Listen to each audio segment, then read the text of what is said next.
Apple has just wrapped up possibly the most important WWDC they've ever had. It's Tim Cook's last dance before stepping down as CEO, so we got our final good morning. And even more importantly, after 2 years of Apple convincing us that their phones are about to become supercharged with AI, and then a $250 million lawsuit for underdelivering, today was the event where they had to prove that actually Apple Intelligence and their next-gen Siri, called Siri AI, is the real deal. And they've definitely got the design right, it all looks beautiful. But there's also some question marks around functionality, and a couple of bits that just felt straight up tone deaf to me. We'll get to that. So, given the absolutely enormous stakes of this event, I found it pretty hilarious that Apple kicked things off by talking about the corner radius on their windows within your Mac. Every window on macOS now has the same tighter corner radius. Finally, they answered my prayers. The big picture though, aside from all the AI stuff, is this year's software is all about optimization across all of their products. Seems like Apple realized, after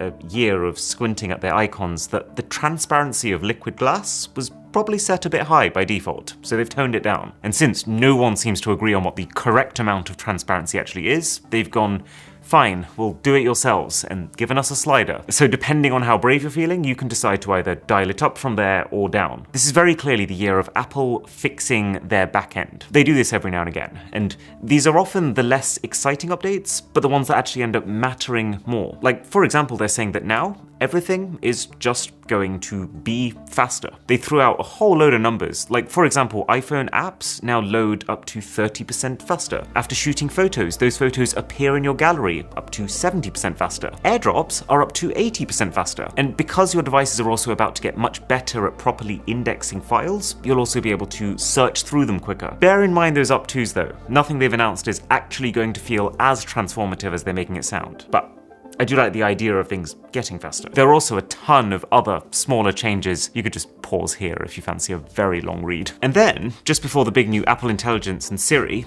Apple took a surprise segue into child protection features, which I now have extra reason to care about now. The idea is really to give parents complete control over what their kids can see and do. So anytime your kid wants to download a new app, you get a ping, you can see it, and you can decide to approve it. Anytime they visit a new website for the first time, or even talk to a new contact, you can see it and approve it, which I guess is kind of a double-edged blade, because it's got the safety benefits, making sure that they're not talking to people they shouldn't be, but also partly just the overstimulation stuff. It means that you can start your kids off with just a tiny number of apps when they're young, and then let them unlock more as they get older. Or you can just let them use school-related apps during the school day, and then schedule the entertainment apps to only unlock in the evening. Now, whether or not this is in response to governments demanding better child protection, or just Apple seeing the massive potential upside in getting kids locked into their ecosystem before they're old enough to even make a choice, these are really good features that, it's kind of sad to say, but they're needed now, given how capable and open the tech has become. But now it's time to address the elephant, Siri AI.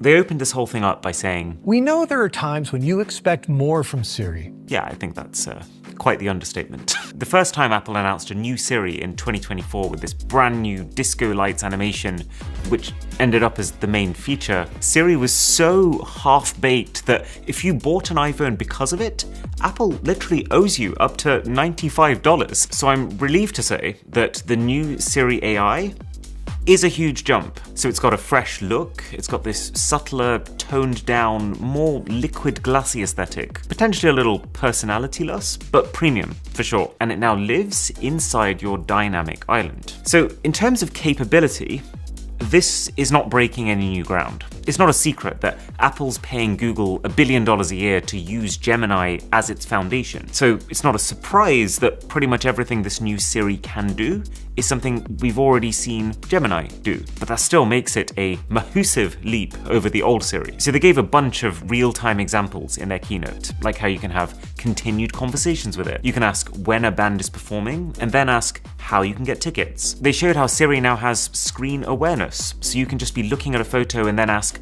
where is this exactly? Without needing to spell out what you're looking at. It has personal context. So Siri has access to all your past messages, your photos, and because your files are now indexed more thoroughly, they're saying that Siri is really good at pulling those things up at just the right times when you ask Siri about things related to them. Bear in mind though, this isn't a live event. So while they are showing what appear to be real-time examples, how many times did they test those real-time examples till they worked out just perfectly? I would guess more than once. Here's the good news though. While the capability of Siri AI is, I would say, not surprising, I think the implementation kinda is. Best moment of the entire keynote was watching this guy having a full-on eargasm listening to Siri's improved voice quality. Why has no one told me? I'm telling you, man, I've been changed. Clear the fridge. No, clear all the fridges. On it, Jaws. Which is also actually configurable now. This is a seriously cool user interface to be able to change the pace and expressivity of your assistant to your exact preferences. I love how they've made this software actually feel like part of the hardware. The way that all of these Siri pop-ups blend seamlessly into the physical camera cutout you have on your phone. Put it this way, I can't think of an assistant that looks as smoothly integrated as this. And I guess with all the time that Apple saved not having to worry about what it does, because that's kind of Google's problem now, they've instead spent it optimizing how to make it as intuitive as possible. It just makes sense how Siri lives at the top and then you pull down to talk to it, and then pull down again to just fluidly enter the new dedicated Siri app. This is where you can full screen your current conversation, but also where the rest of your chats are stored and synced across all of your other Apple devices. But maybe the highlight of this entire section was shortcuts. You can now use your natural voice to describe a shortcut that you want to create. The example they gave was let my partner know automatically every time I leave work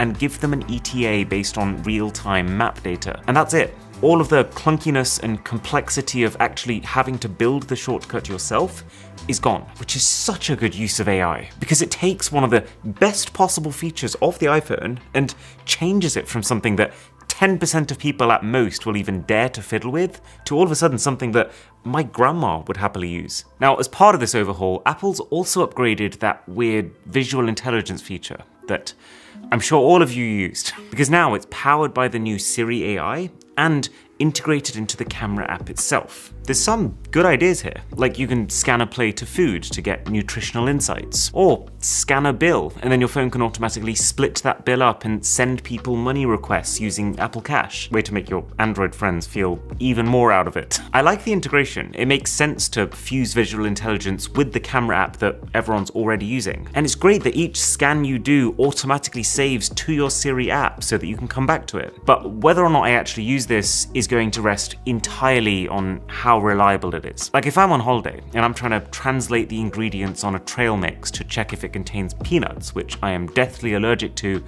I'm not going to use this over Google Lens just because it has prettier animations. It's all about the result. Now, bear in mind, this whole upgraded Siri AI, it's not just a phone thing, it's coming to all Apple product lines. So the Apple Watch gets it, which is really useful because that's an even faster way to get to it than the phone. The Vision Pro gets it in the form of this floating 3D blob, which you can just look at and start speaking. And what I thought was pretty impressive is that it can understand not just the Safari tabs and the windows that you have open, but also the real objects in the real room in front of you at the same time. And the Mac gets it. But to me at least, that's the least useful one. They showed a bunch of things that you can do with this new Siri, like how it's integrated into the Mac's normal Spotlight search, how you can highlight files and then ask Siri questions about them, like can you compare the contents of them? Or how you can highlight text or even images and it can extract the data from them to add to your calendar really quickly. But honestly, nothing they showed for the Mac really excited me. I think the difference is, unlike an Apple Watch, when I'm on my Mac, I already have access to all of the best tools that exist, and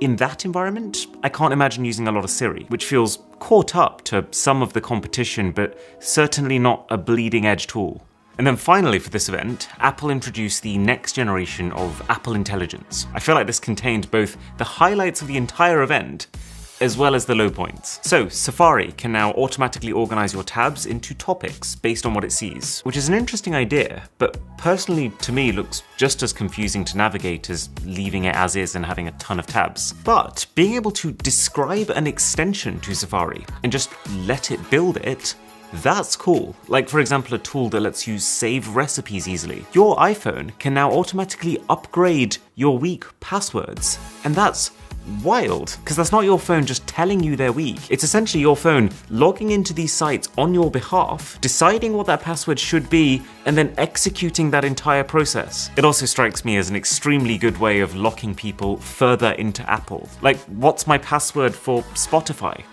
I have no idea. But my iPhone knows. Apple's now got a very similar feature to Google's Magic Queue, where the AI is kind of trying to anticipate your needs. So if someone messages you about your recent trip together, it can pull up all the photos related to that trip. Or if someone emails about an upcoming dinner reservation, you can get this little option to add it immediately to your calendar. If you're on a phone call to, say, an airline, your phone can retrieve any relevant confirmation codes from your mail app. And I do trust that Apple is going to integrate this seamlessly, but what isn't as clear is if it's all then going to fall apart if you use Gmail or Google Calendar. One of the standouts was in the Apple Home app. They're saying that if you use a compatible home security camera, then your phone can use its new AI to scan through the live feeds and summarize all the notable events while breaking up the clips into separated segments. There's a couple of instances where this feature alone would have saved me hours. And possibly the most important announcement of the entire event,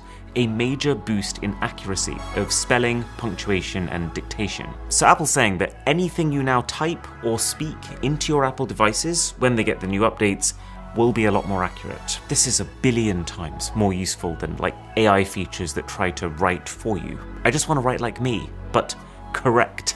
It means Siri's going to better understand you. Your reminders will actually pick up what you mean. You can actually send intelligible messages when hands-free on CarPlay.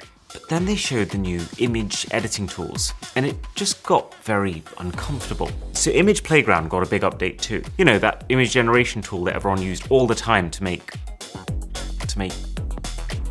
I don't really know, to be honest, but it generates slop in higher quality now. They gave an example of how you can now use someone's face to make an invite for an event. But I was just so surprised for a company that's usually so deliberate that no one questioned how horrifying and soulless this end result was. Apple Intelligence can generate contact posters and lock screen wallpapers, but it still has that mid-tier AI creepy, not quite photorealistic feel to it. They've updated the photo cleanup to be able to better scrub out photo bombers from your images, and I will not complain about that. I mean, for the last 2 years, ironically, for a feature called Cleanup, it sure has been quite the mess. There's an extend tool, so you can expand images beyond their original frame, and it'll use AI to fill in the blanks. And even spatial reframing, where using AI you can touch and drag an image to change the angle that the photo was taken from. And on one hand, this was absolutely an impressive tech demo of what's possible, but on the other hand,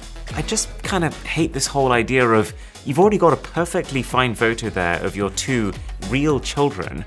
Why would you turn that into a fake AI image that never happened just to make the angle more aesthetic? Overall, I feel like Apple's AI has gone from very behind to good enough. This isn't class leading, but it will feel like a big jump in your experience if all you use is Apple products and you were happy before anyway. There's just a couple of important caveats. First, that while it's great that they're updating even phones as old as the iPhone 11 to the new iOS 27, they're also saying that the most powerful version of Siri that they showed us, and that's kind of the main upgrade they talked about, that's only coming to the very latest products. So for iPhone, that's literally only the Air and the 17 Pros, not even the base iPhone 17. And with the iPad and Macs, you get a little more leeway, but not a lot. And then also the fact that Apple's being a bit cagey here about what you actually get for free. They've said some Apple Intelligence features, including image generation, have daily usage limits because they rely on powerful server models. Increased access is available with most iCloud Plus subscription plans. Feels a bit like trying to sweep the biggest question mark people have under the rug as if it's some sort of footnote, but time will tell. If you've been thinking, by the way, since that last video, Aaron, your phone is looking mighty clean today. Yeah, since realizing that I am truly stuck on the iPhone, I decided to just get rid of every single icon I didn't need, every app I didn't need, every notification I didn't need. And one of the best ways of doing that is just getting everything about you off the internet. You could try and do that yourself. I've been using Incogni, our sponsor, because it does it all for you. It'll email data brokers, the ones who collect your addresses, phone numbers, and try to sell them, and then exercise your right to claim that data back. And you should be able to notice actually getting less spam and scam calls, because criminals often use that sold data to target people. Oh, and you can use the code BOSS below to get literally 60% off an annual plan, with the family plan being like silly good value.